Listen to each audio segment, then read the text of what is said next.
What's up, guys? It's Chloe. I'm down here in the teeny tiny circle. I hate how this has to be recorded, but it is what it is.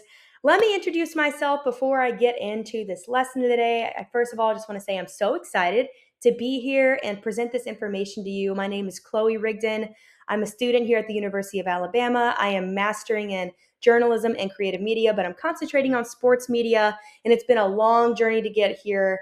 I started out at Jones College, did a year of undergrad at the University of Alabama, transferred to Western Kentucky University, got my degree in broadcasting there, and now I'm back here, like I said, mastering in sports media, and I also work for Crimson Tide Productions, and I'll get to sideline report for the first time ever in a few weeks for women's basketball, so I'm so excited for that. I've had multiple internships, I've worked in sports news, and I've also had my moral obligation of working in normal news, and I figured out that wasn't for me. But so excited to help you guys understand what you should know as an aspiring on-air sports reporter. My goal today is to tell you all the things that I was dying to know when I was a junior or a senior in high school. I knew that I wanted to be an on-air sports reporter, but I did not know what it took to get there. So hopefully I will enlighten you guys today. First of all, I want to ask y'all, what do you think makes a good on-air reporter? If you can look at this faded picture in the background here that I added, you can see the college game day hosts. And in the middle, we have Pat McAfee and Nick Saban. And the juxtaposition of those two is clearly insane. They're two completely different personalities, but it just goes to show you that what makes a good on-air reporter is different for everybody. Different people entertain different people, but it can come together and make a beautiful thing. So I just wanted you to think on that for a little bit. The objectives today, I want you to learn what a demo reel is. We're going to talk about the importance of internships. And then we're also going to talk a little bit about personal branding, which isn't necessarily common to talk about, but with the rise of digital media, I find it absolutely necessary to bring up personal branding today. So first, I want to get straight into what is a demo reel. It's something that you probably should have been working on yesterday, to be honest, but I don't want to make you guys nervous. It is essentially your on-camera resume. So writers, they have a portfolio of things that they have written, stories they've written, and then normal people have a resume, just experiences that they've had, places that they've worked at. You have to have a demo reel. And I'll explain to you a little bit better what it is here in a second, but right now I just want you to understand the absolute necessity of it. A demo reel is, the length varies, but it is a video of you showing your skills on camera. So it's showcasing your on-camera skills. And we'll get more into it in a second, talking about what goes in it. I'm going to show you an example of one before I give you all the details. Here is my good friend, Mary Reagan Bolig. She also is on the on-air team with me at Crimson Tide Productions. I'm going to show you guys an example of her demo reel. Yeah, Coach Curry has been prefacing that this team needs to be gritty in all 40 minutes of the game. And on Thursday, the Tide was able to execute that in the second half. But early on, McNeese led 29-25 in a large part due to 14 first half turnovers. But this team has what it takes. Coach describes this team as having depth, versatility, and size, saying it's the most talent that they've had, but inexperience due to the change of the roster with new faces and return to injured players. I talked to Coach Curry earlier today, and she described JT having edge and toughness about her, that she has great energy presence on and off the court as a leader. And guys, after that performance on Monday, I'm excited to see what she brings tonight. What are you wanting to see from offense and defense from this team, hopefully to secure that ticket to Omaha this year? Our guys have a saying, I say it all. Electric, but Nate, I don't know what Lane Kiffin said in the locker room at half, because DeJohn Stribling, oh my goodness, kicks it into high gear and goodbye. 75-yard touchdown to the house. Rebels up 28-20. One way to do it, Alabama Basketball Book Club. Right now, they are on the last chapter of the 7 Commitments of a Great Team. And then Jessica Timmons, she has requested the Hard Hat book. So, I mean, it's cool how they're spending time together growing, not just from the X's and O's on the court. But Naya, during your coaching days, did you ever have a team bonding, like a book club, or what? Cody, your energy on offense and defense was immaculate. What was your mindset in attacking the game tonight? Just to play my history was made here September 14th at the Alabama Soccer Stadium. Our very own Gianna Paul is a new career scoring record holder for the Tide. Congrats, and thanks for talking to me today. Right before half, Carlos Hernandez for the punt return. You see him going, weaving through the Virginia defense. He's going to start tight-roping down the sideline. There he goes, finishing the deal, and he takes it to the house, 88-yard touchdown. Talk me through the 65th minute of that Lipscomb game Sunday. Oh my gosh. Barker and Grisby were in the gym from 8:15 a.m. to 5 p.m. every day, making sure they are efficient in their recovery to get back for the rest of the season. And we talked to Barker, and she said, I have an amazing athletic trainer who helped me get back healthy and as fast as we could. One of the team leaders for this Tide kept saying that they need to keep the activity on the defensive end and then switch on to the offense. Coach was saying they want to be at 46 points at the half, so let's see if they can do it. Earlier this week, we talked to Coach Abe, and I asked her. So as you guys can see, Mary Reagan has an impressive demo reel. She's not even graduated from college yet, and she's already gained that much experience. But essentially, as you can see, it's just a lot of clips put together showcasing your ability to storytell, how professional you are. Can you be silly? Can you be serious? What have you done?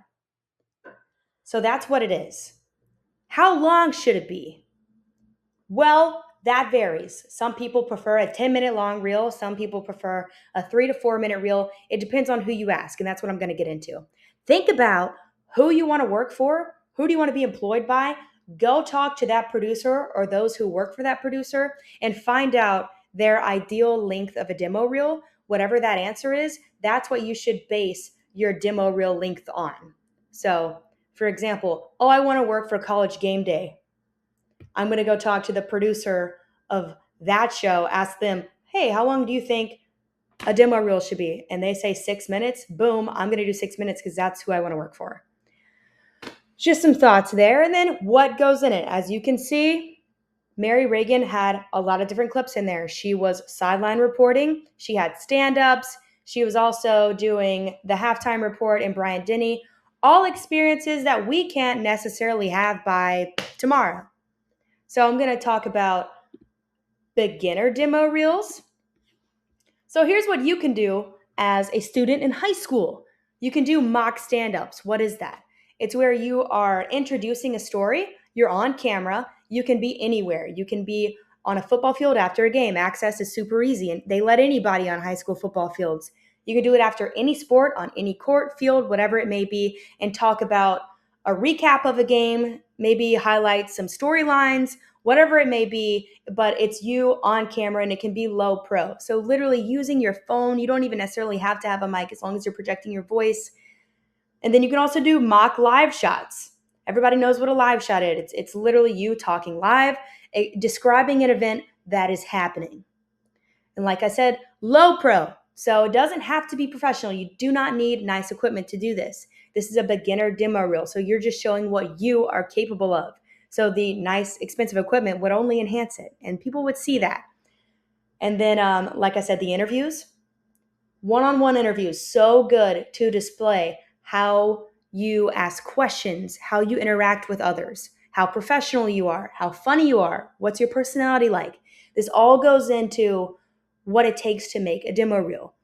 And then on top of all of those things, is it edited clean? Are you speaking clearly? Whatever it may be, all of these things just go to show you are a hard worker, you're on top of it, and you're creating a demo reel when it isn't completely necessary yet, because not many people are being told in high school, you need to make a demo reel, but I'll tell you why it's so important.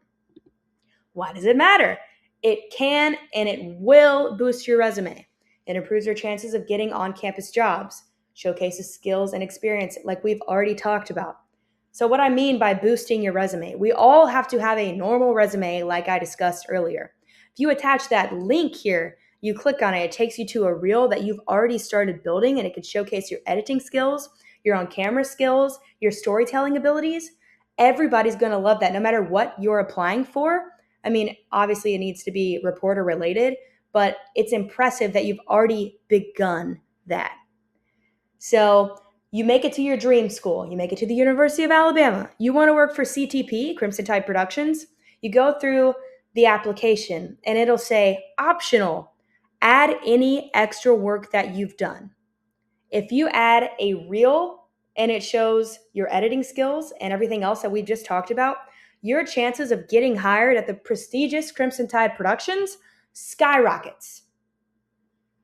And then, like I said, it showcases who you are and what you are capable of. So maybe it's not perfect yet, but many people who are hiring can see the potential in their students before they hire them. That's why I think a demo reel is so important, and it really does increase the likelihood of getting the jobs that you want at those schools at whatever production program you want to work for. It is insanely beneficial. Hear me out on that. All right, now let's talk about internships. Internships are very important and they're easily attainable once you're already in college, but I need you to go into your freshman year of college understanding the importance of internships, and you are going to need them. I would say need. Need's a strong word, I'd say need. Internships give you hands-on experience.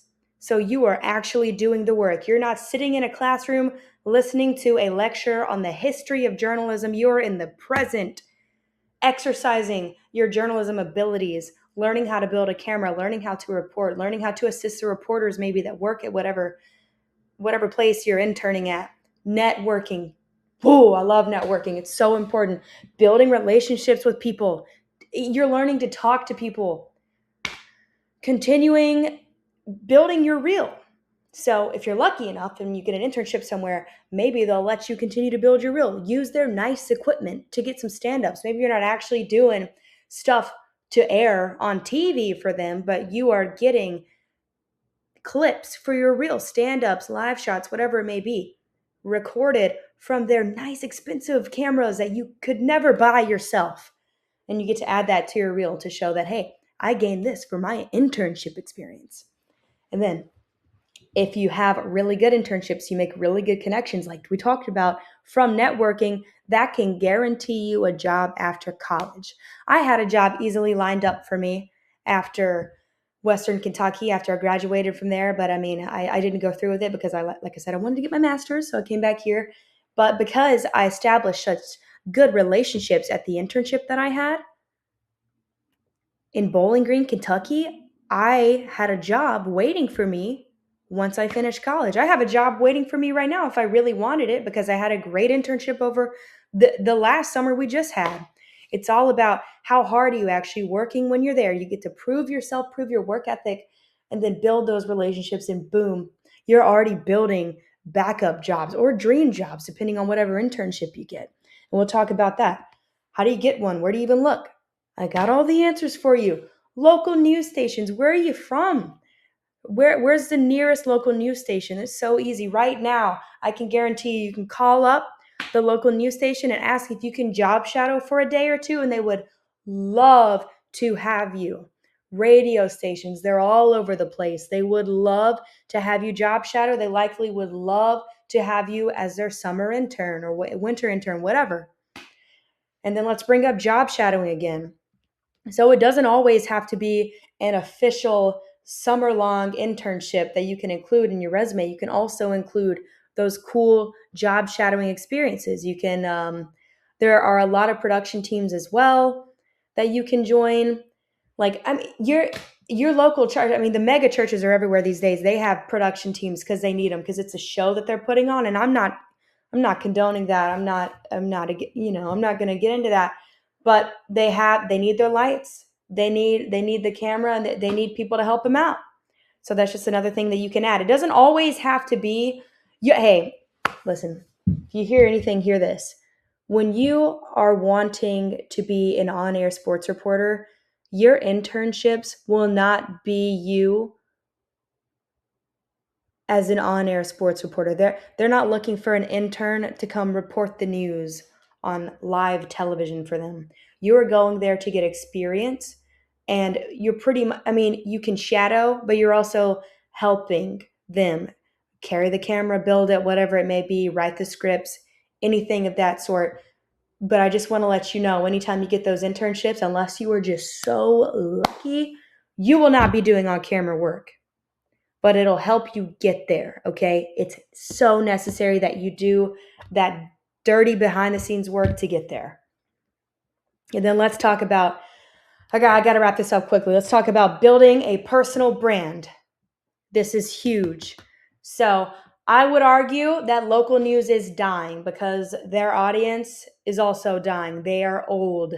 They're old people, and old people die soon. That means local news might die soon. I don't know about the longevity of it, but the audience does not compare to the audience of those on TikTok, Instagram, X, whatever your platform of preference is.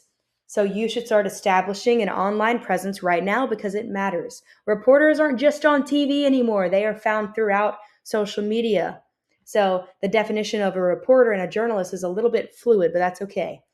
And then your social media is your first impression. A lot of people, they go through the resumes or flipping through them. Oh, maybe I'm considering this person. Let's look up their social media. That's the first thing they do. They see you and they judge you. That's the harsh truth. Talking about the rise of digital media, I talked about this at the beginning.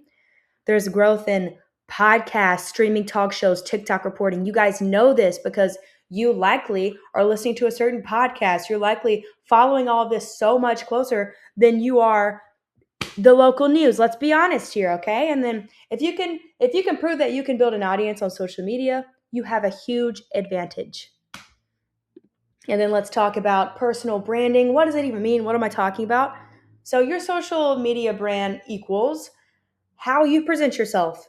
It shows your personality. What topics does this person cover? What are they interested in? Are you even memorable?